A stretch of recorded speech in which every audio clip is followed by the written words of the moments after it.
คันเจ้าได้ขี่สร้างกั้งห่มเป็นพญาอย่าสะลืมคนจนผู้ขี่ควายคอนกล้าเด้อพี่น้อง สวัสดีครับฮังลิน Channel มื้อนี้ได้เริ่มการต่อเติมซ่อมแซมบ้านพักบ้านซะได้เวลาเริ่มทำแล้วครับ มื้อนี้ก็ทีมงานทำไปเมื่อยก็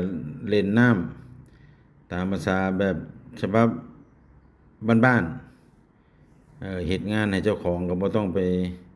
เร่งไปต้องไปซีเรียสหยังมากมายเมื่อยก็พักนักก็หยุดพักผ่อนทีมงานได้เล่นน้ำมันเย็นพวกนี้อากาศดีบ้านซะเริ่มเพิ่มเติมต่อเติมซ่อมแซมแล้วสิเฮ็ดภายในเฮ็ดฝ้าทาสีฉีดปลวกก็เฮ็ดเรียบร้อยแล้วบ้านนาเฮาจังใดก็ต้องได้กลับมาอยู่สูงสุดส่ำใดก็ต้องลงสู่สามัญคือเก่าเฮ็ดจังใดเล่าท่านมีความสุขสิกลับมาอยู่บ้านอยู่ช่อง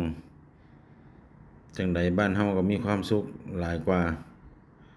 เฮ็ดไว้นำมาฝากพี่น้องได้ชมในหลายๆที่เป็นกำลังใจให้เด้อครับกลับมาบ้านซะเจอกันคลิปหน้าสวัสดีครับ